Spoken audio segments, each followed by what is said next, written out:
¿Cómo están? Muy buenas noches, bienvenidos, bienvenidas a una nueva edición de CNN Prime, acá por las pantallas de CNN Chile, en este miércoles 24 de diciembre, en la víspera ya de lo que va a ser la Navidad. Lo vamos a estar acompañando con las principales informaciones que han marcado esta jornada en nuestro país y en el mundo, y para eso pasemos a revisar nuestros titulares. Polémica generó un tuit de la expareja del presidente Boric, Irina Karamanos, quien criticó el retorno del rol de la primera dama, figura que para el equipo del presidente electo es una tradición republicana. Desde el PPD consideran que hay una contradicción entre la restitución del cargo y el discurso de austeridad de las futuras autoridades. Y el fiscal nacional Ángel Valencia llamó a familiarizarse con las formalizaciones masivas, ya que, en su opinión, la persecución del crimen organizado requiere de la detención de grandes grupos de personas para que los procedimientos sean eficaces. La máxima autoridad del Ministerio Público dio esas declaraciones tras visitar a los persecutores que investigan el caso Gendarmes. Contraloría detectó desórdenes en los estados financieros de 50 instituciones del gobierno central y 23 del sector municipal. El ente fiscalizador no encontró análisis de deuda flotante y respaldos de patrimonio e identificó rendiciones no revisadas. Junto con ordenar una serie de sumarios, la Contraloría envió los antecedentes al Ministerio Público y al Consejo de Defensa del Estado. Y siguen las celebraciones de la Navidad en todo el mundo. Oceanía y Asia fueron los primeros en festejar, mientras que Europa recibe a esta hora la medianoche. En Belén se volvió a celebrar esta fecha después de 2 años de guerra entre Israel y Hamás. El alto al fuego permitió que las calles se inundaran de desfiles y decoraciones. Todo esto y más porque aquí comienza CNN Prime.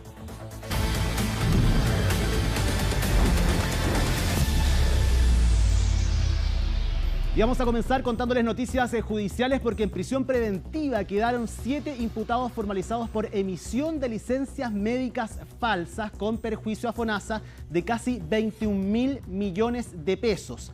En tanto, el día de hoy el fiscal nacional Ángel Valencia sorprendió al aparecer en la formalización del caso Gendarmes. Vamos a revisar todo esto en la nota de Miguel Ángel Araña. Sorpresa causó la aparición del fiscal nacional Ángel Valencia en el Centro de Justicia de Santiago, como si volviese a las pistas del litigante en causas penales. Pero la verdad, se trataba, según él, de un simbólico saludo a los fiscales a cargo de la formalización de gendarmes y civiles vinculados a la operación Apocalipsis, que este miércoles finalizó su 6ª jornada. Mire, estoy de paso aquí en el Centro de Justicia porque vine básicamente a saludar porque hoy día es Nochebuena y los fiscales están trabajando a la hora en que, si ustedes se fijan, ya toda la gente está en sus casas. Entonces los vine a saludar. Espero que el tribunal acoja finalmente todas las peticiones que estamos planteando en una audiencia que es larga, pero ellos van a estar mañana aquí también defendiendo el interés de todas las chilenas y chilenos. La audiencia, que ya lleva 6 días de desarrollo, todavía tiene en suspenso las medidas cautelares con las que quedarán los 62 imputados y para quienes los persecutores piden la prisión preventiva. La Fiscalía y los querellantes ya finalizaron con sus alegatos, siendo el turno de conocer las teorías del caso de las defensas y sus cuestionamientos al material probatorio con el que se busca acreditar la existencia de los delitos. Es algo que lo hemos hecho y hemos incidentado respecto a que no se nos han entregado a todas las defensas todos los antecedentes en materia de la investigación. Entonces, en ese sentido, creo, y lo digo muy respetuosamente y con responsabilidad, que el Ministerio Público está acá, y lo digo de manera un tanto coloquial, jugando con cartas tapadas. El tema hoy día que yo planteo en mis alegatos es que el juez tiene que valorarlo de una forma distinta. Yo puedo decir que el Ministerio Público puede hacer esto, está dentro del marco legal, llegar a un convenio de colaboración y que el imputado quede libre. Eso es el interés del Ministerio Público, que pierde la objetividad en una investigación cuando decide detener a unas personas. Pero el que no puede verse influenciado por esas formas de persecución penal es un juez, porque es un juez de garantía. En su conversación con la prensa, la máxima autoridad del Ministerio Público adelantó que el 2026 será un año igual o más desafiante en la persecución de delitos, y advirtiendo que vendrán más formalizaciones masivas. Por ejemplo, tuvimos algunos inconvenientes con el SQM, con un juicio que se extendió más de lo que uno esperaría que eso ocurriera, ¿no? Pero también, por otra parte, tenemos que empezar a familiarizarnos con audiencias masivas, ¿no? La persecución del crimen organizado impone muchas veces que para que los procedimientos sean eficaces se han detenido grandes grupos de personas, ¿no? Porque si no las personas se alertan, son organizaciones las que están detrás. O sea, hemos tenido un año 2025 intenso y vamos a seguir teniendo un año 2026 intenso porque entendemos que estamos haciendo el trabajo que los chilenos nos encargan, ¿no? Y que esperan que hagamos. Que estén muy bien, felicidades, que estén muy bien. En paralelo, este miércoles se decretó prisión preventiva para los 7 imputados formalizados por emisión de licencias médicas falsas, fraude de subvenciones y asociación delictiva. 6 eran médicos extranjeros y 1 era el representante legal de la sociedad creada con el fin de defraudar. A través de las licencias médicas se causan perjuicios por miles y miles de millones de pesos al fisco a través de los fondos del, valga la redundancia, Fondo Nacional de Salud. El tribunal estimó que la libertad de los imputados por el actuar delictivo, todo en su conjunto, determinó que la libertad es un peligro para la seguridad de la sociedad, decretó su prisión preventiva. Yo cuestiono la existencia propia del delito por razones obvias. Son imputados que no se conocen entre ellos, por ende el verbo rector tipifica una conducta en la cual a criterio de la defensa no se cumple, por eso la cuestiono. Según los cálculos del Ministerio Público, fueron 26.559 licencias pagadas, entre ellas algunas entregadas a funcionarios públicos que, según Contraloría, estaban de viaje en el extranjero o en casinos de apuestas. El resultado, un perjuicio a FONASA por más de 20.000 millones de pesos. La Contraloría detectó una serie de desórdenes en los estados financieros tras auditar 50 instituciones del gobierno central y 23 del sector municipal. Esto tras encontrar debilidades en los controles internos, inconsistencias en registros contables, falta de análisis de las cifras reportadas, problemas en los sistemas informáticos y en la gestión de recursos. El desorden administrativo involucraría casi 16 billones de pesos, donde el 91% corresponde al gobierno central y el 9% restante al sector municipal. Además de sumarios, la Contraloría envió los antecedentes al Ministerio Público y al Consejo de Defensa del Estado. El último informe de la Contraloría nos habla de un desorden brutal en más de 50 entidades del Estado. Más de 17.300 millones de dólares que no corresponden a ingresos y egresos en los balances. Es de tal gravedad esta situación, por los montos, por la cantidad de instituciones, que desde nuestra bancada vamos a entregar todos los antecedentes al Ministerio Público para que se investigue cada una de las entidades y cada peso. No deja de sorprender que nos enteremos en los últimos meses del gobierno de este desorden brutal.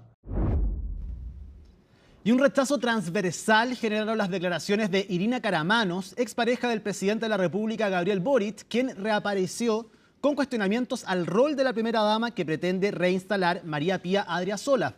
Desde la oposición criticaron la eliminación de este cargo en el pasado, mientras que en el oficialismo se mostraron abiertos a que vuelva a funcionar. Colomba Eichholz nos entrega los detalles. Agradecemos enormemente el cariño. Todo lo que vamos a hacer, lo vamos a hacer juntos. Vamos caminando uno con otro, por el otro y para el otro. Fueron las palabras de María Pía Adriasola días después de que José Antonio Kast resultara electo como futuro presidente. Un mensaje que reafirmó el rol que asumirá a partir del 11 de marzo, cuando se mude a vivir a La Moneda y ejerza como primera dama, cargo que fue eliminado por la actual administración. Decisión que motivó un pronunciamiento de Irina Karamanos, expareja del mandatario Gabriel Boric. Parece todo un dilema el de Pía, salvar a la austeridad anunciada por su cónyuge o salvar una tradición que, retrocediendo el reloj, llena el vacío dejado por reinados, sacos de dormir o tronos en el palacio. Que nuestra política sea presidencialista no quita que sea contemporánea. Declaración que generó reacciones, mayoritariamente de parlamentarias de oposición, quienes lapidaron los dichos de Karamanos y calificaron como ideológica su decisión adoptada en 2022, cuando se emitió la resolución que eliminó formalmente el cargo de primera dama, agregando que el denominado gabinete de Irina Karamanos desprestigió la función. Fue una decisión meramente ideológica y en el caso de ella una clara muestra de que son más importantes las agendas personales para saltar a la fama que el sentir nacional. En lugar de fortalecer el trabajo que históricamente lideraron las primeras damas, Ella optó por una oficina personal que generó confusión, polémica y ningún legado claro. Parece bien audaz, por decirlo menos, que la expareja del presidente Boric, quien reemplazó la institución de la primera dama y lo reemplazó por un gabinete con su propio nombre, venga a hacer críticas tan desafortunadas. A veces el silencio es señal de madurez política. Silencio que no guardaron en el oficialismo, pese a pertenecer al mismo sector de Caramanos. Si una mujer no quiere ser primera dama, está bien, pero eso no significa que nadie pueda hacerlo. Eliminar esa figura no fue relevante para las mujeres de Chile. Los símbolos importan cuando sirven a las personas. Si la pareja del presidente quiere asumir ese rol y trabajar por la gente, ¿por qué impedirlo? No tenemos ningún problema con que el presidente electo quiera vivir en La Moneda y tampoco con que quiera retomar la institución de la primera dama. Eso está bien, está en su derecho, pero lo que creo que es un error político es plantearlo desde la perspectiva de la austeridad. Austeridad que el presidente electo insiste que impulsará en su gobierno. Sin embargo, ya sea por lo que implica vivir en La Moneda o por la reinstalación del cargo de primera dama, persisten las dudas de que así sea. Los detalles se van a ir viendo poco a poco, qué se va a integrar, qué no, qué responsabilidades va a tomar la futura primera dama, se van a ir viendo todos los días, se van a ir informando, pero es un rol que vale la pena volver a destacar. Hay una sincronía enorme entre el presidente electo y la futura primera dama y estamos todos absolutamente de acuerdo que las decisiones van a ir también en esa línea de servicio y visión social. Decisiones que aún no se comunican, pero que implican, por una vía, la recuperación de las fundaciones que dependían de la coordinación sociocultural, o bien María Pía Adriasola opte por un perfil orientado a la mediación social y articulación de planes propios, de cualquier modo en su rol de primera dama. Sigue la polémica por los funcionarios públicos a contrata que podrían pasar de un gobierno a otro. Un estudio indica que 1 de cada 2 trabajadores del gobierno central quedarían amarrados hasta la administración Kast. La razón es explicada por Benjamín Chávez. 1 de cada 2 funcionarios del gobierno central podría asegurar su permanencia en el Estado. Eso según la propuesta incorporada en el reajuste de salario del sector público que busca reducir a solo 2 años la antigüedad necesaria para que un contrato sea prácticamente inamovible. Actualmente la dotación a contrata supera las 299.000 personas. De aprobarse este nuevo criterio, más de 258.000 empleados públicos quedarían bajo el principio de confianza legítima. Los datos analizados por el Centro de Estudios Horizontal muestran además que 91.000 de estos funcionarios reciben sueldos brutos por sobre los 2,5 millones de pesos. De acuerdo a nuestras estimaciones, el acuerdo al que llegó el gobierno con la mesa del sector público beneficiaría a 1 de cada 2 funcionarios del gobierno central, lo que representa el 78% de las contratas de dicho nivel. El problema de esta norma es que rigidizaría una calidad jurídica que es de naturaleza transitoria, dificultando u obstaculizando para el próximo gobierno una adecuada gestión de los recursos. Si es que el gobierno quiere abordar este problema de manera seria, debiese introducir un proyecto de ley para abordarlo en su propio mérito. La discusión escaló rápidamente a terreno político. Mientras el presidente electo José Antonio Kast advierte que si alguien quiere amarrarse a un cargo que se cuide, el gobierno asegura que la norma no protege a asesores políticos ni a los equipos de confianza. Por lo tanto, no es amarre, sería decir algo del tipo no vas a permitir que se despida a la gente. Eso no es lo que dice esto, es simplemente una norma que lo que busca es evitar arbitrariedad. No es para las personas que tienen cargos de confianza política o que son de los equipos de confianza política, para decirlo bien claro.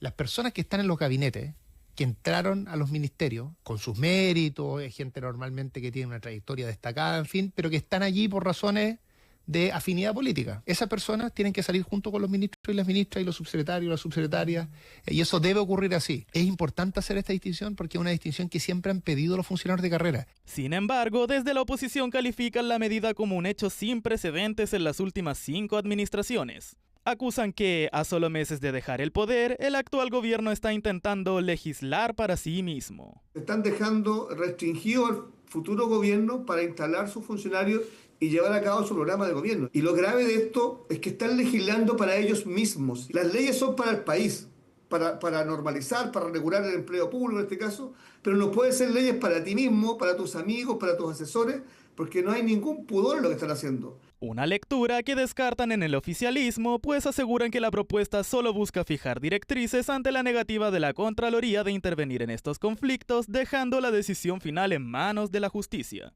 La Contralora, en sus últimos pronunciamientos, ha dicho: a mí no me compete pronunciarme sobre el tema de la confianza legítima, y por lo tanto lo ha derivado a tribunales. Entonces lo que se hace es una aclaración respecto de este punto para que no exista, en particular, Sebastián, arbitrariedad mañana cuando la nueva administración legítimamente quiera evaluar los servicios, quiera hacer ajustes, pero eso tiene que ser sobre la base de criterios objetivos. Desde la Agrupación Nacional de Empleados Fiscales plantean que, si bien es válido debatir sobre los nombramientos políticos de cada administración, el foco debe estar en resguardar a quienes prestan servicios permanentes en el sector público. El gobierno propuso efectivamente hacerse cargo de los nombramientos de gabinete político. Hoy día la ley entrega más de 4.000 cargos para que las autoridades de turno puedan nombrar ministros, subsecretarios, y ahí estamos de acuerdo que los parlamentarios y parlamentarias opinen frente a ese punto, pero no nos toquen a los funcionarios de carrera. Debate que hoy confronta dos visiones: la estabilidad de la carrera funcionaria frente a la facultad de nuevas autoridades para implementar su programa de gobierno.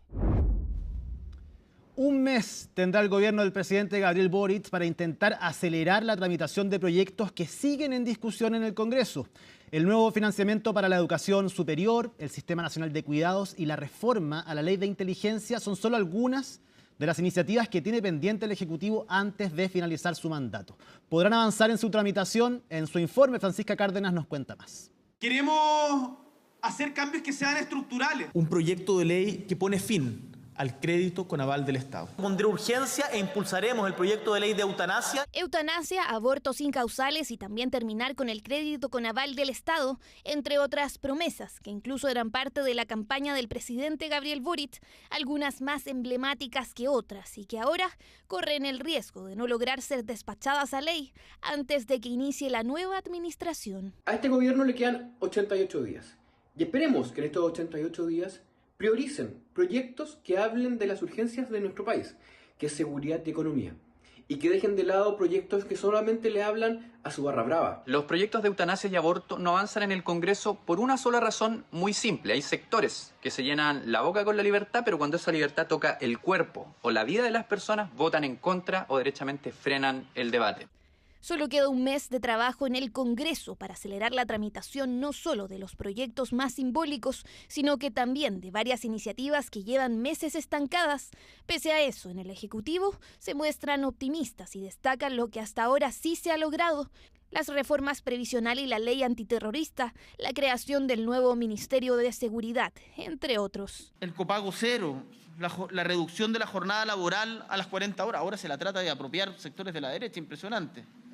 ¿Cuánto ridiculizaron a la entonces diputada Camila Vallejo cuando la presentó? El aumento significativo del sueldo mínimo, los salarios llevan creciendo por sobre la inflación más de 30 meses. Ahí está la protección a los trabajadores de la minería. Ahí está la ley de conciliación laboral, que también es tremendamente importante.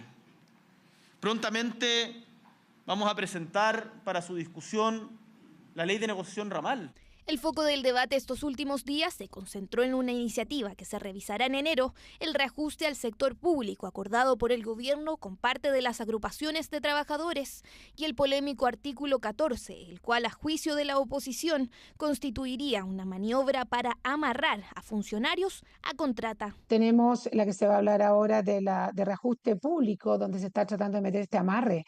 Yo creo que muchos de esos proyectos, el de la eutanasia incluso, son proyectos donde el presidente Boric quiere dejar y sembrar algo para tener el día de mañana un piso mejor al que está hoy día saliendo. Este gobierno perdió demasiado tiempo legislativo. El primero y parte del segundo lo perdieron esperando el resultado del proceso constituyente, y ese era un tiempo precioso. Luego pudimos avanzar en materias de seguridad con el fast track de seguridad. Sacamos leyes importantes, modificamos el Código Penal, en fin. Pero resulta ser que se desinflaron a la última hora. Todavía no sale el proyecto de infraestructura crítica. En La Moneda, sin embargo, aseguran que trabajarán en el plano legislativo hasta el último día, impulsando los proyectos que aún están en carpeta en el Congreso Nacional. Seguiremos trabajando hasta el último día para concretizar proyectos muy relevantes para la ciudadanía en el periodo que nos queda legislativo. Dentro de eso tenemos sin duda la Ley General de Cuidados, Sala Cuna para Chile, que son dos herramientas muy clave para la incorporación de las mujeres al mundo laboral. Tenemos también en materia de seguridad ciudadana, muy importante, la Ley Nacional de Inteligencia, que creará un nuevo sistema de inteligencia. También nueva educación pública, sin duda las reformas políticas. Aspiraciones del Ejecutivo en materia legislativa que tendrán un tiempo limitado para concretarse. La duda de algunos, una vez llegue el nuevo mandato, es si se podrán seguir tramitando ciertos proyectos, teniendo en cuenta la nueva conformación de las fuerzas del Congreso. Los fuegos artificiales regresan a la Torre Entel para Año Nuevo y con ese panorama en mente no son pocos los restaurantes que llaman a vivir la cena en sus locales para luego poder disfrutar del espectáculo pirotécnico. Los detalles en la nota de Pablo Figueroa. Si Luis Miguel es comensal habitual, tal vez es porque el Rubaiyat algo debe tener. Las carnes es su sello y la atención su compromiso, el cual vuelve nuevamente con su oferta para tener un inicio de año con la degustación de una cena que tiene adeptos de carácter internacional. Van a llevarse una experiencia única donde combinamos servicio, calidad y bueno, la idea es que vengan a pasar en familia y pasen un buen momento. Es una cena de 5 pasos donde la carne es protagonista, ¿no? Exactamente, lo mejor que tenemos es la carne. Otra alternativa es la opción que ofrece el Casino Monticello, que para esta ocasión tiene el evento Silver and Lights. La velada contempla luces plateadas, ambientación temática, además de una cena de gala de 4 tiempos. Este menú es para que vengan a disfrutar junto a toda la familia. Los esperamos en los casinos Drink y Monticello. Pero esta celebración tiene el regreso de una de las tradiciones más convocantes en la región metropolitana, el espectáculo de fuegos artificiales en la Torre Entel, para el cual ya hay varias alternativas para quienes además de ver el show quieran cenar y quizás festejar después. Tenemos en el hotel preparado, de hecho ya el hotel está prácticamente lleno para el día de Año Nuevo. Hoy ese día tenemos menú de 3 tiempos, donde tenemos un exquisito buffet de antipasto, donde vamos a tener centollas, camarones, lomo, mortadela italiana, ceviches y un montón de preparaciones exquisitas. También de fondo tenemos un filete de res gratinado acompañado con una 1000 hojas de papas y el esperado postre, que es una torta de red berber acompañado con un cremoso de chocolate blanco al limón, con un rico helado de mascarpone. Siempre hacemos las fiestas de fin de año acá, se vienen gente de todos lados. Ya sea por la comida que tenemos, variedad y los tragos, y la atención de los garzones también. Yo le voy a preguntar, esto es diferente a un tenedor libre, ¿cómo es los platos que se va a encontrar la gente para el Año Nuevo? Año Nuevo, se va a encontrar con los platos de comida, lo que tenemos en fritura, que tenemos arrollado primavera, tenemos camarón mandarí, gyozas, empanadas. Sí, vamos a tener una noche de fiesta por el Año Nuevo, 38.900. ¿Qué lleva eso? ¿Hay música en vivo? ¿Hay tenedor libre? Sí, tenemos 2 orquestas. Aparte de eso, tenemos la oportunidad de subir a la azotea y ver los fuegos artificiales. Diferentes alternativas para todos los bolsillos. Hacemos una pausa acá en CNN Prime, pero ya volvemos con más informaciones.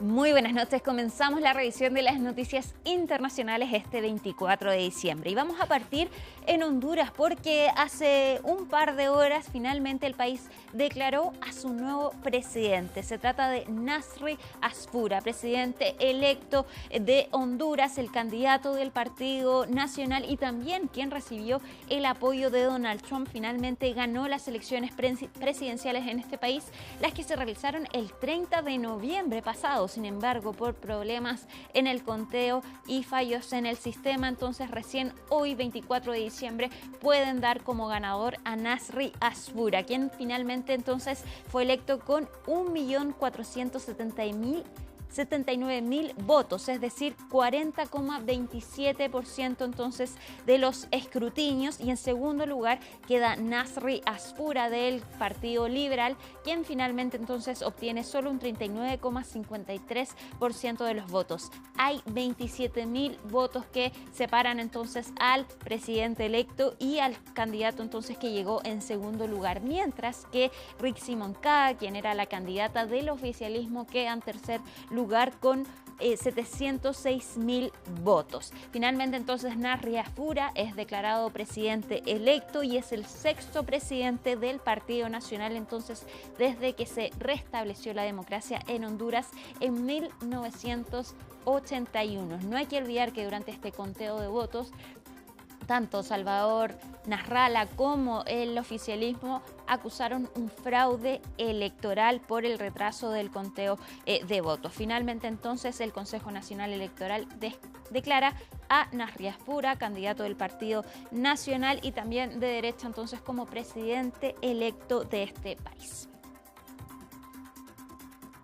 Seguimos en la región, pero nos vamos ahora a Brasil, porque Jair Bolsonaro, el exmandatario, salió de prisión para someterse a una cirugía por una hernia. Salió hoy entonces de la cárcel Bolsonaro, quien está cumpliendo una condena de 27 años de prisión por su intento de golpe de Estado. Salió hoy de la cárcel y mañana entonces va a ser sometido a esta cirugía. No se sabe cuánto tiempo va a estar hospitalizado, pero ya sus hijos anunciaron que van a pedir entonces autorización al juez Alexandre de Moraes, quien finalmente le da esta autorización para salir de la cárcel para poder estar entonces con su padre durante la recuperación. Escuchemos lo que dijo hoy el hijo de Jair Bolsonaro, Carlos Bolsonaro.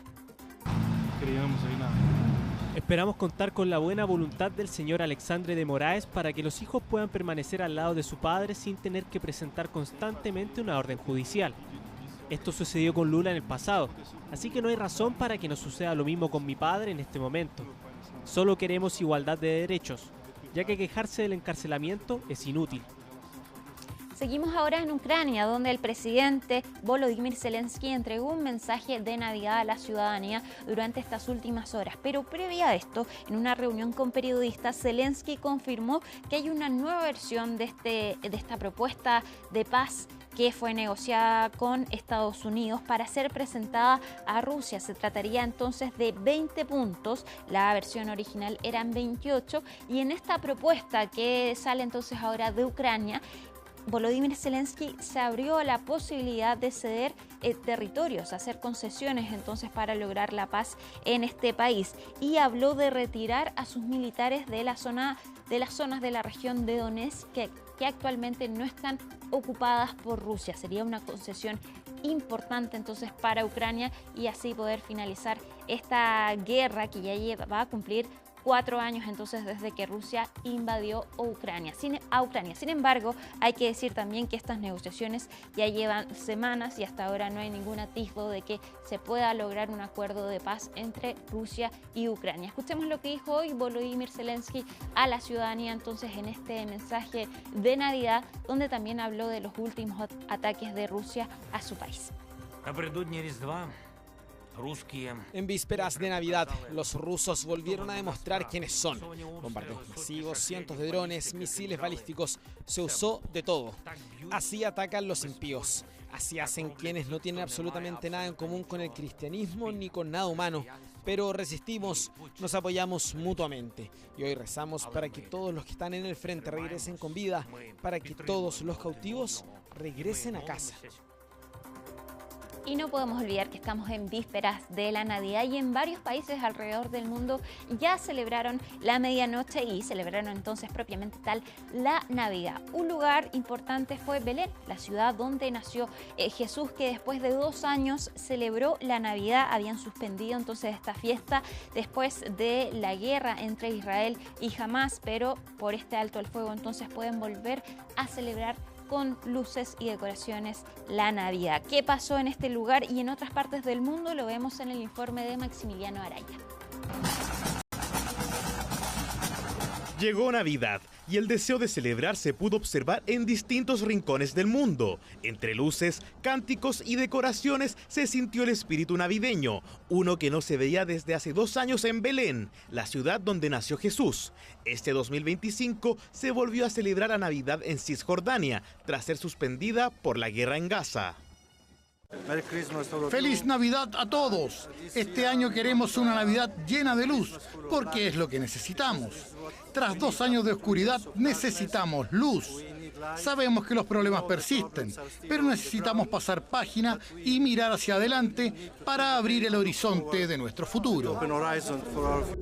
Aunque Gaza está a unos 60 kilómetros de Belén, la guerra ha afectado también a los palestinos de Cisjordania y los distintos territorios ocupados por Israel. Nos sentimos felices hoy, sobre todo porque llevamos tiempo sufriendo los dolores y las tragedias de la guerra, especialmente para nuestro pueblo en Gaza. La mayor cantidad de las personas que han llegado a celebrar Navidad en Belén son palestinos ciudadanos israelíes. Palestinos en el resto de Cisjordania ocupada han estado bastante atemorizados por los puestos de control israelíes, así como también por los ataques de colonos israelíes durante todos estos días, como para poder llegar sobre todo a horas de la noche. Sin embargo, todas las celebraciones se han llevado a cabo de acuerdo al status quo. Esta jornada, Dubái también recibió la Navidad, con las calles llenas de luces.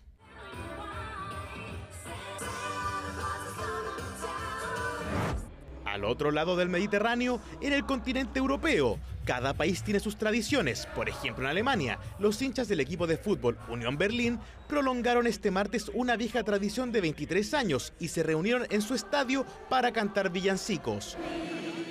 Somos hinchas del Unión y vinimos por el buen ambiente, sobre todo por el espíritu comunitario y el hecho de que este evento se realiza aquí todos los años, donde todos participan y cantan. Por otra parte, Praga transformó la plaza de la ciudad vieja en un paraíso navideño, en donde un árbol de Navidad de 15 metros de altura es la principal atracción.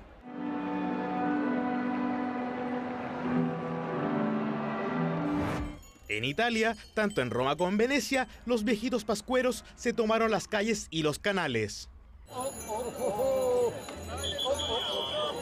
En Bulgaria, en Madrid, y algo parecido pasó en Grecia.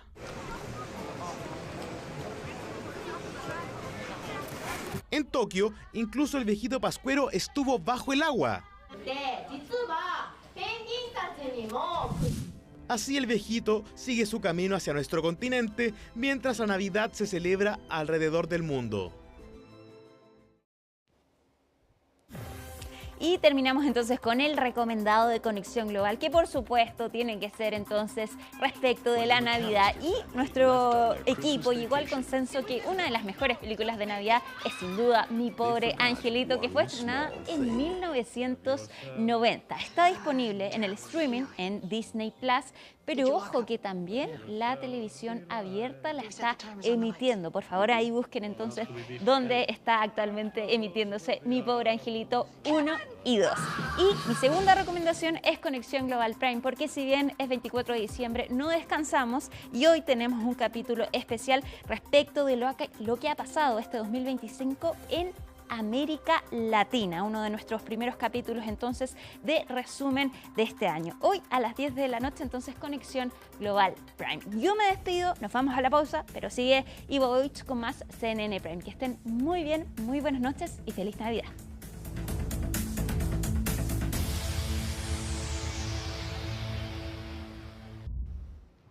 Estamos de vuelta acá en CNN Prime y lo hacemos para conversar con el ex ministro de Justicia y de Defensa de nuestro país, José Antonio Gómez, a quien saludamos y le agradecemos por estar acá un 24 de diciembre, a esta hora sobre todo. ¿Cómo está? Muy bien, Ivo. Muchas gracias por invitarme. Me interesa mucho conversar, así que gracias. No, gracias a usted. Y partamos inmediatamente conversando acerca del último rol que usted tuvo. Usted lideró el Comité Asesor Externo de la Contraloría para revisar casos de corrupción y cómo combatir la corrupción, que efectivamente es un tema que está permeando prácticamente y lamentablemente todas las instituciones de nuestro país. Hablemos de las principales conclusiones. ¿En qué se basó ese trabajo, José Antonio? Sí, Ivo, para el contexto de quienes nos escuchan, la Contralora fijó líneas estratégicas de su mandato. Entre ellos es el análisis de los antecedentes que tiene la Contraloría para combatir la corrupción, el crimen organizado, el mal uso de los recursos públicos, y dijo, voy a formar una comisión externa, no de la Contraloría, y nombró a José Luis Lara, un académico de la Universidad Católica, a Marta Herrera, que fue fiscal del Ministerio Público, Tamara Agni, que fue también directora de la UAF y tiene un amplio conocimiento en integridad, también a Michel Figueroa, que es de Chile Transparente, y a mí me nombró presidente de esta comisión por las acciones que he tenido en el Estado. La idea al final era que analizáramos cómo estaba operando la Contraloría desde la perspectiva de sus tareas, es decir, cómo logramos que la Contraloría no solo encuentre los hechos de corrupción ya ejecutados, sino que ojalá pudiera existir una forma de atacarlos con anterioridad. Y ahí hicimos un informe que se lo entregamos hace muy poco a la Contralora. Es una especie de prevención, como anteponerse a estos casos, más allá de que después Contraloría haga sus propios estudios, haga sus propios informes, investigaciones y dé a conocer cosas como las que hemos conocido durante los últimos días. Sí, yo creo que el gran problema que tenemos todos es que vemos estos escándalos públicos y tenemos un 80% de apreciación pública que este es un país corrupto gigantesco. ¿Lo es o no? Es que yo creo que hay un gran problema que estamos enfrentando hoy día que tiene que ver con la penetración de las organizaciones criminales. Y eso es un hecho grave porque está penetrando instituciones del Estado. Poder Judicial, el propio Ministerio Público tiene algunos problemas, las policías. Entonces, el hecho es grave. Uno no puede decir si estamos muy amplios, muy grandes o no. Pero en el fondo lo que nosotros decimos es, mire, aquí hay dos líneas que abordamos. Una que tiene que ver con las decisiones políticas que tiene que tomar el gobierno y el Parlamento. Entonces le decimos, usted no siga creando instituciones. Acaban de formalizar el CAI, que es la institucionalidad de análisis y auditoría desde el gobierno. Cuando tiene un órgano constitucional y legal que es la Contraloría General de la República, poténcielo. Pero si usted tiene ese órgano con el 0,12% del presupuesto de la Nación para analizar todo el presupuesto, para intervenir 7.000 instituciones con 2.200 funcionarios, con una capacidad tecnológica obsoleta, no es posible. Entonces decimos, dele los recursos, potenciela de manera tal de que ese sea el centro del ataque contra la corrupción. Lo segundo, no creemos que deben existir estados de opacidad. No existe ninguna razón legal ni lógica para que el Poder Judicial, para que el Ministerio Público, para que el Parlamento se autorregule. Porque cuando uno se autorregula no tiene la capacidad que tiene una institución externa, entonces termine con eso también, y eso son normas legales, y agregarle algunas facultades más a la Contraloría. Y adicionalmente le dijimos, mire, hay una serie de medidas que usted puede tomar administrativamente, que no requiere de ley, sino solo la voluntad de la Contraloría. Y ahí generamos una que nos parece muy importante, que es una línea que tiene que ver con generar una división de análisis e inteligencia que permita que la Contraloría General, al interior de sus propias divisiones, pueda interoperar sus propios conocimientos que están parcelados. Es una de las críticas que hacemos frente a cómo está funcionando la Contraloría. Para eso requiere tener interoperabilidad, requiere tener gente que sea capaz de analizar, y eso permitiría enfrentar con anterioridad, con el conocimiento que tiene de todos los antecedentes, municipios, gobiernos regionales, gobierno central, los análisis para evitar los hechos de corrupción. Hace lo que puede la Contraloría el día de hoy. Le falta musculatura, le falta recursos, falta voluntad política también para tomar esas decisiones. Todo. Falta voluntad política, como señalaba, que es póngale lo necesario para que lo haga. Tiene un sistema computacional, yo diría, obsoleto, porque requiere de una transformación importante. Requiere además el Estado de interconectarse. Yo no puedo tener antecedentes en el Servicio de Impuestos Internos que para pedirlos tengo que mandar un oficio, o en el registro civil, o en la UAF, o en aduanas. Necesitamos al Estado en su conjunto para combatir los hechos de corrupción. Entonces, le falta esa musculatura. Lo otro que hemos planteado que nos parece indispensable es que asuma el rol del Sistema Nacional de Control. Es decir, que todos los órganos que están dedicados al control tengan un mando común, porque esto es combatir, no es ya perseguir, es combatir contra organizaciones criminales internacionales que tienen un poder impresionante. Basta mirar lo que pasó en Gendarmería, basta mirar lo que está pasando en otras instituciones. Por lo tanto, ese Sistema Nacional de Control es indispensable establecer. Y otra cosa que la Contraloría le decimos usted tiene que hacer es que la gente tiene que saber, la opinión pública tiene que saber lo que hace usted.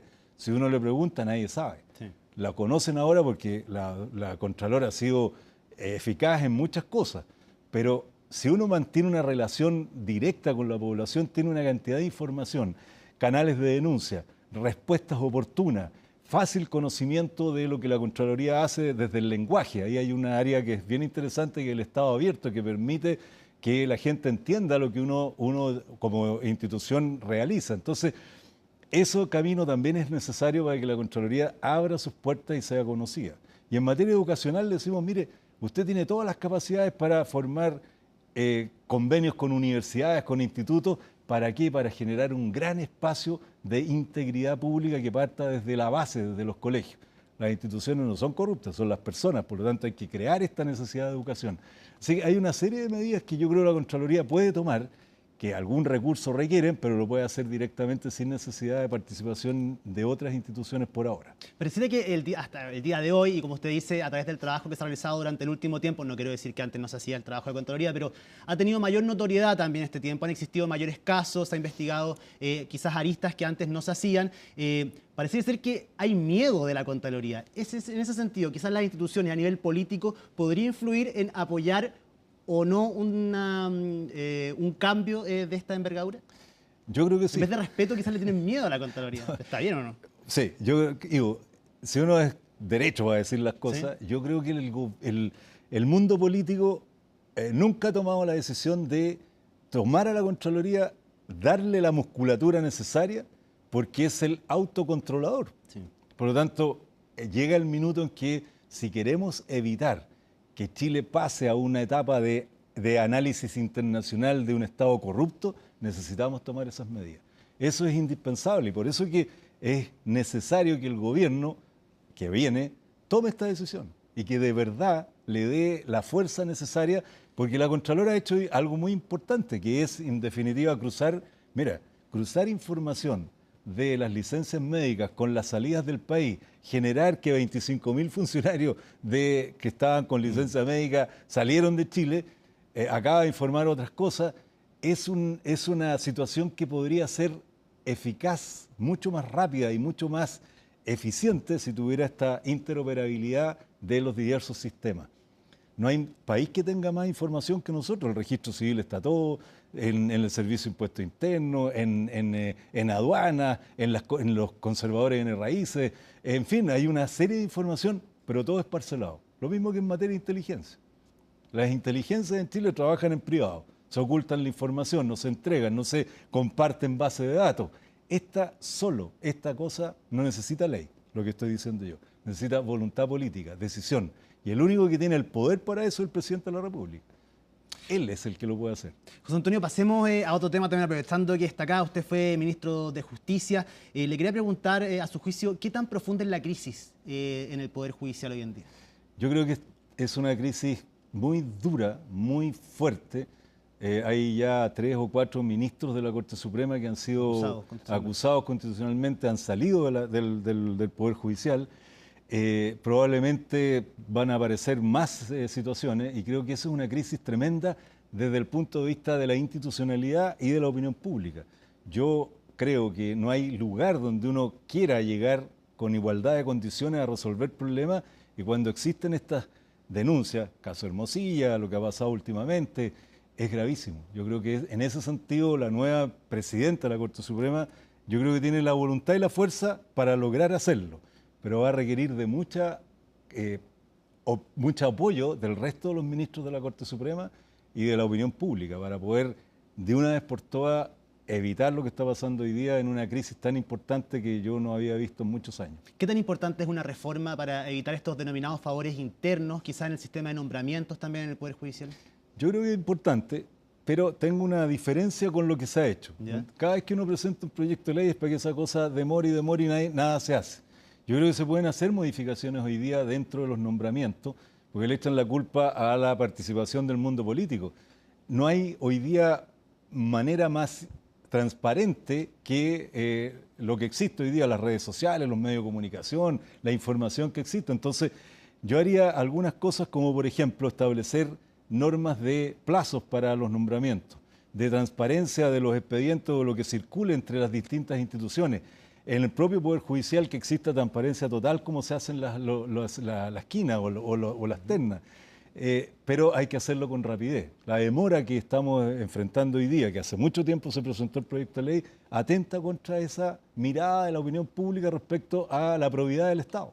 ¿Y usted estaría de acuerdo con que sean nombrados para ministros de la Corte Suprema jueces con carrera judicial, no estos denominados externos, como por ejemplo era Ángela Vivanco? Bueno, a mí me tocó participar en este proceso de cambio cuando hicimos la reforma para que entraran externos que le dieran un aire distinto a la Corte Suprema, que no fuera una creación siempre cupular desde el interior. ¿Y cómo lo ve ahora? Yo creo que han existido problemas, desgraciadamente, pero no una cosa mala per se. Yo creo que hay que establecer mejores controles.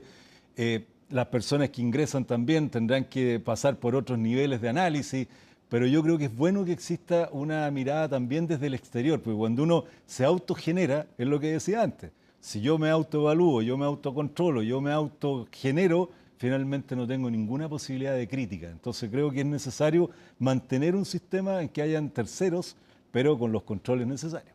Pasemos a otra institución que también ha estado en tela de juicio, que es Gendarmería, que usted también la conoce, fue ministro también de Justicia, estuvo siguiendo de cerca, por supuesto, esto. ¿Qué le parece esta idea de que ya no dependa del Ministerio de Justicia, que dependa del Ministerio de Seguridad, que se separen ciertas funciones de Gendarmería también? ¿Es una buena señal para la institución? A mí me parece bien. Yo creo que hay que generar una institucionalidad distinta. Esto va a traer problemas con las asociaciones, con los propios gendarmes, etcétera. Pero yo creo que hay que diferenciar las cosas. Por ejemplo, hay cárceles que deben ser de alta seguridad. Esas cárceles tienen que tener funcionarios de gendarmería anónimos. No podemos tener gente ahí que sea conocida porque esa gente es amenazada. Te llevan una foto, te dicen su hija está en tal colegio, la vamos a matar. Entonces al final se produce una relación o de cooptación de dinero o de amenaza. Entonces hay que tener esa línea distinta. Luego hay cárceles de mediana seguridad. Pero yo tomaría otras medidas que son importantes y más fáciles. Cualquier funcionario del Estado que maneje armas y que tenga estas condiciones, que finalmente lo pillan o en actos corruptos o de delito, deberá perder su jubilación de la forma que tienen actualmente los funcionarios, porque de repente los condenan y se jubilan igual en 20 años. Por lo tanto, generar un espacio de, yo diría, no solo desde el punto de vista del análisis de inteligencia de los problemas, sino que también de sanción mucho mayor que lo que es, en definitiva, lo que está pasando hoy día, que terminan en la cárcel, que cumplen las condenas y después salen libres. Yo creo que hay que buscar fórmulas que son más directas y creativas que simplemente generar cambios constitucionales, legales, que al final se demoran mucho. Y desde el origen, ¿usted no cree que habría un problema de formación de Gendarmería, que eso también se debería reformular, actualizar, quizás? Sí. Yo creo que nosotros generamos una escuela de gendarmería, se establecieron criterios, pero el tiempo ha cambiado. Yo creo, vuelvo a decir que hoy día no tenemos la criminalidad antigua, que eran los ladrones de la calle. Hoy día tenemos criminales que son verdaderas industrias, verdaderas empresas, y por lo tanto requiere de una mejor capacitación, mejor formación, lo que decíamos antes, un sistema de educación, de integridad que sobre todo certifique a los funcionarios públicos que manejan armas y que tienen situaciones de relación directa con el crimen. Entonces, sin duda hay que hacer un trabajo mucho más profundo, no basta con las modificaciones legales. Cada vez que hay un problema en Chile, ley, o crean una institución. Y yo creo que no es necesario, hay muchas cosas que se pueden hacer. ¿Y el Estado tiene el control de las cárceles efectivamente, no? Yo creo que el director de Gendarmería, a pesar de lo que dijo la verdad.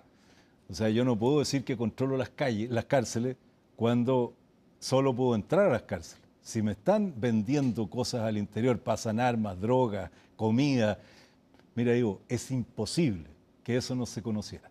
O sea, aquí hay una negligencia total de la investigación, la demora. Primero porque hay un servicio, un sistema de inteligencia al interior de Gendarmería. Si ese sistema no funciona en varias cárceles, algo está mal, algo está mucho más difícil de descubrir, y por eso yo creo que no hay control de las cárceles sin ninguna duda, y lo dijo con toda claridad el propio director. ¿Cree que es irreversible? No, yo creo que se puede, pero hay que hacer una diferenciación, como digo. ¿Qué pasa en este tiempo intermedio entre que logramos generar este cambio y tenemos ya un problema que está enquistado ahí en muchas de las cárceles, como usted dice? No por esto solamente, y después de la operación Apocalipsis, quienes quedaron presos se va a acabar. Me imagino que hay otros recintos donde esto podría estar pasando también. Sin duda, y por eso creo yo que los resultados finales de que son Apocalipsis es una investigación que demora mucho tiempo. No me cabe duda que si se potencia el sistema de inteligencia interno de Gendarmería, con capacidad de análisis, con la posibilidad de intervención telefónica, etcétera, agentes encubiertos, hay un montón de formas que se puede trabajar, tú puedes descubrir con anterioridad lo que está pasando en Gendarmería. Lo más probable es que haya que hacer una remoción bastante grande, pero está bien. Las crisis producen los cambios y yo creo que en ese sentido es bien importante que se tome la decisión de no seguir tapando las cosas, como que es poco, que son pocos funcionarios. Es mucho lo que está pasando, sobre todo en una cárcel, que es el lugar donde se supone que cumplen condena los más peligrosos de Chile. Hablemos de política también contingente. José Antonio, ¿qué expectativas tiene usted del futuro gobierno? Ya ha hecho harta noticia en una semana y media el presidente electo, con viajes internacionales, con distintas decisiones. ¿Cómo lo ve usted? Bueno, Ivo, como todas las cosas, el presidente ya dejó de ser el gladiador, ya dejó de pelear con el resto, por lo tanto ahora es el presidente y ha hecho distintas conversaciones, se ha abierto a... ¿Nota ese cambio usted? Sí, claro. El hecho de que se haya juntado con distintas personas con pensamientos diferentes. Yo espero, por el bien de Chile, que le vaya bien, que lo haga bien, que no entre en la coyuntura de la pelea chica y la persecución de personas, sino que se preocupe de Chile. Estos temas que conversamos son relevantes, son fundamentales. Si eso logramos hacerlo en común, y yo creo que nosotros la centroizquierda estamos dispuestos a colaborar con eso, vamos a cambiar Chile. Y que lo haga un presidente de ultraderecha o de centro derecha o otro de izquierda o ultraizquierda, no importa. Lo que le importa a Chile es que las cosas se hagan. Y yo espero que el gladiador que había antes, que era José Antonio Kast, se transforme en el presidente que Chile necesita. ¿Y usted cree que se van a hacer cargo de las expectativas en estos mismos temas que hemos estado hablando? Corrupción, crimen organizado, el orden al interior de las cárceles, la delincuencia en las calles, la migración irregular. Es un PAC que, si bien se cataloga como un gobierno de emergencia, no es sencillo, son tareas que conllevan mucho trabajo. Son tareas difíciles, pero yo siempre he dicho son posibles siempre que, lo he planteado varias veces, en las Fuerzas Armadas existe algo que se llama el Estado Mayor Conjunto. Cuando se producen crisis, asume el mando un miembro de las Fuerzas Armadas que establece cómo se usa la Fuerza Aérea, el Ejército y la Armada. Nadie funciona solo. Todos los servicios de inteligencia trabajan juntos. Si eso lo asume el presidente de la República nuevo y dice, mire, vamos a establecer el Estado Mayor Conjunto de Seguridad, en el cual en la mesa él define y decide qué cosas se requieren de hacer, no zanjas, no cosas que son bien para el oído, sino que cosas concretas y claras. Yo creo que Chile puede ser un país que cambie desde la perspectiva del ciudadano. Es decir, me siento seguro, el Estado se decidió a defenderme frente a las grandes dificultades que enfrento hoy día. Yo espero que esa sea la decisión. Por eso digo que se acabe el gladiador y que llegue el presidente. Sería muy importante. ¿Usted no votó por él, me imagino? No voté por él, voté por Janet Jara. Sí. ¿Y usted qué le parecen estas medidas de él específicamente en materia de seguridad, lo que tiene que ver con justicia también? ¿Cree que son aplicables finalmente? Yo creo que algunas sí. Hay otras que son bien particulares. ¿Cuál le parecería que podría ser aplicable y que va en un buen camino? O sea, yo creo que todo lo que tiene que ver con migración hizo varias promesas que yo creo que son incumplibles, pero si las asume bien, yo creo, nosotros tenemos la obligación y el derecho de que aquella persona que entra irregularmente a Chile, saber qué hace, dónde está, por lo tanto hay que establecer ciertos criterios que yo creo que se pueden cumplir. ¿Que se tipifique como delito el ingreso irregular a nuestro país? Es difícil, es posible hacerlo, pero es difícil porque hay toda una legislación internacional que va a ser... y ese no es...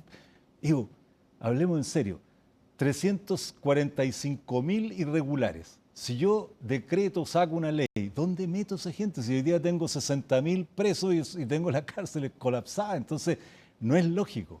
Se trata de... hacer la diferencia entre aquel que viene y que entró irregularmente por alguna razón, pero que viene a trabajar, que es una persona honorable, respecto del que es un delincuente.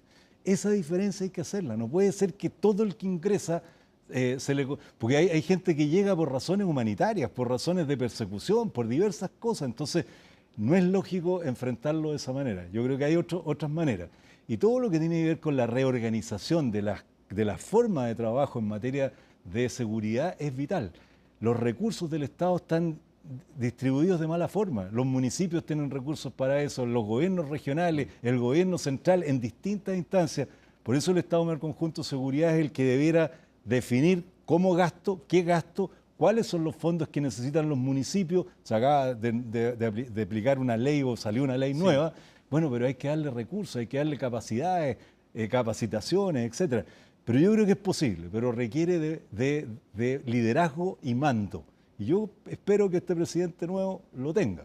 ¿Y a usted le parece, se ha criticado mucho los viajes que ha hecho a Argentina, ahora a Ecuador, próximamente en Perú? Estuvo con el canciller de Perú en una escala en Lima, tratando de generar ciertos vínculos para a partir del 11 de marzo ya poder tomar decisiones concretas, efectivamente, pero con esta idea del corredor humanitario, ir ahí aunando voluntades para que los países se abran a esta posibilidad y como región se trabaje en eso. ¿Usted cree que está bien enfocado eso? ¿Usted critica que él esté viajando? Dicen algunos que está metiendo en política exterior, que podría estar pasando por sobre las atribuciones del presidente de la República. No creo. Yo creo que está bien. Creo que corresponde en la línea que estamos hablando, que se establezca el corredor humanitario. El problema es que cuando yo solo me junto con la ultraderecha de América Latina, estoy dando una señal política. ¿Por qué no se junta con Lula? ¿Por qué no se junta con el presidente de otros países, de Uruguay? Entonces eso es lo que produce cierto resquemor. Pero en fin, a mí me parece bien si él está buscando una salida al problema. Si lograra, por ejemplo, que Venezuela reciba los aviones con los venezolanos que hay que sacar de Chile, sería un logro extraordinario. Porque hoy día el problema que tenemos con los venezolanos es que no los podemos mandar a un corredor humanitario y no los podemos mandar a Venezuela. Entonces, no me parece mal lo que está haciendo. El problema es la señal política de solo juntarse con presidentes de ultraderecha. Y hablando de señales políticas, ¿cuánto le dolió a usted ver a Carlos Maldonado en esa fotografía previo a la segunda vuelta, ya brindándole el apoyo, que aparezca ahí al lado de José Antonio Kast, un radical con historia como usted?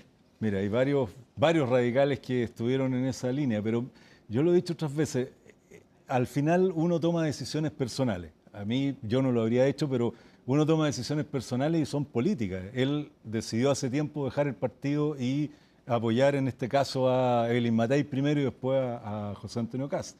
Pero es una decisión personal. Yo no me atrevo a criticarlo desde su decisión como persona. Yo políticamente, claro, no lo comparto, pero cada uno asume sus líneas en la vida y mantiene o no un camino. Eso ya es decisión de uno. ¿Cuánta responsabilidad tuvo el gobierno? ¿Usted cree que tuvo responsabilidad el gobierno en el resultado electoral finalmente? Yo creo que sí. ¿En qué medida y en qué aristas pudo tener responsabilidad el gobierno? Mira, esto es siempre polémico y debatible, pero yo creo que una de las grandes falencias del gobierno fue su ineptitud en ciertas materias, su soberbia también en algunas, sobre todo en materia de seguridad. Yo creo que si en algún minuto se hubiera tomado la decisión de verdad, de decir, mire, estamos en una crisis, tenemos un problema, no basta con entregarle recursos a Carabineros, no basta con hablar de que tenemos menos homicidios que otros países, sino que asumamos el problema, algo distinto habría pasado. La gente se habría sentido mucho más protegida. El problema es que cuando yo soy representante de un gobierno, soy candidato a representante de un gobierno que tiene una mala evaluación pública, es muy difícil que la gente vuelva a votar por mí cuando supone que va a ser una continuidad de lo que me parece mal. Entonces, ahí hay una gran responsabilidad del gobierno de no haber asumido realmente en su momento, en el momento oportuno, el problema más grave que tenía Chile desde la perspectiva ciudadana, que era la seguridad. ¿Y qué evaluación hace en general de estos 4 años ya del presidente Gabriel Boric, con todas las crisis que han tenido, la de los indultos, haber apostado todo al primer proyecto constitucional? Muchos dicen que ahí terminó básicamente este gobierno. Yo creo que partió un gobierno en el cual era refundacional y se iba a hacer un cambio total de Chile.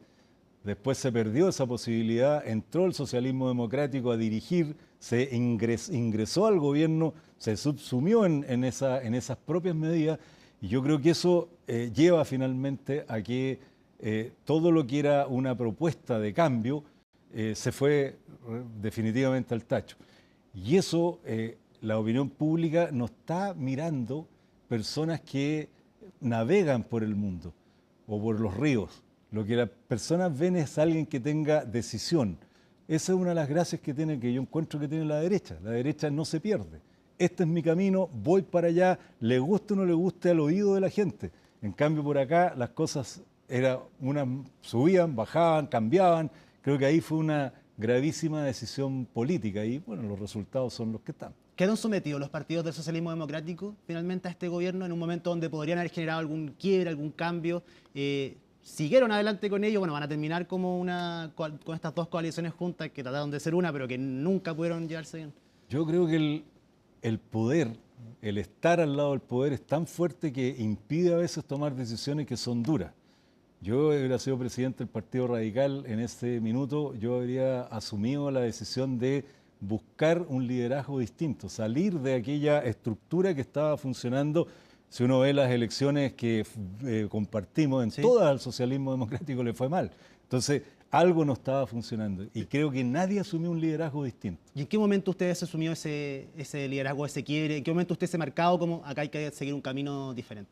Yo creo que al segundo año, cuando ya la situación de cambio, que tampoco era tan asumida por todos nosotros, nos dimos cuenta de que el proceso no estaba avanzando bien, que el gobierno no tenía las capacidades ni la expertise para desarrollar sus propias promesas.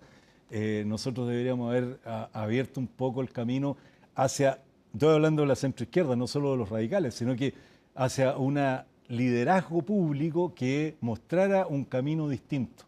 Y el poder es tan importante, es tan fuerte, mantener la pega es tan fuerte que termina por evitar que estas quiebros se produzcan. Y creo que eso fue un error y lo vamos a pagar caro.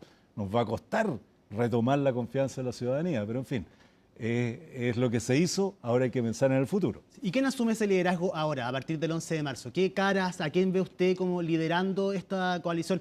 Ya sea más hacia la izquierda, el Partido Comunista, el Frente Amplio, pero también dentro de los partidos que componían el socialismo democrático, el Partido Socialista, el mismo Partido Radical. Bueno, ustedes lamentablemente se van a disolver, pero ¿quiénes en el actual oficialismo cree usted van a ser los líderes de acá de estos 4 años? Bueno, yo creo, esto también es debatible, creo que nosotros debiéramos generar el socialismo democrático, un polo en el cual participen los partidos que tienen raigambre socialdemócrata, radicales, liberales, socialistas, PPD, y el Frente Amplio y el Partido Comunista que genere su propia institucionalidad.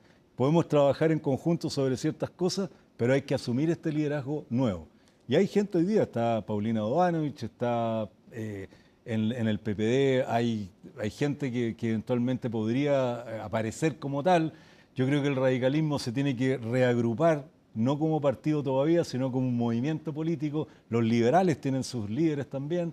Yo creo que es posible, pero requiere de romper este cascarón que siempre es el cascarón de la unidad. ¿Pero qué otros nombres más hay al de Paulina Bodanovich? Bueno, está Vlado Mirosevic en los liberales. Está, en este caso, Jaime Mulet, que también está en el Frente Regionalista Verde. En el PPD, no... ¿Carolina Toá sigue siendo un nombre...? Carolina Toá, sí. Con todo lo que yo critiqué en su momento, que era la continuidad, que era ilógico avanzar en una candidatura de esa naturaleza, pero Carolina Toá tiene también esas capacidades. Yo creo que es posible. Ahora, además hay que incorporar a otra gente, tenemos que abrir los campos. Yo digo, he escuchado, vamos a reinscribir el Partido Radical. No, tenemos que hacer un nuevo partido, una nueva gente que no piense como nosotros, pero que tenga el interés de una sociedad distinta. Entonces, eso requiere de cierta entrega, no de encerrarnos para manejar el timbre y la campanilla y ese pequeño poder que tienen los partidos. Y en este nuevo movimiento, en este rearme, podríamos decir, del Partido Radical, quizás con otra estructura, de una nueva forma, ¿usted estaría dispuesto a asumir ahí algún rol de liderazgo, de poder tirar esa máquina?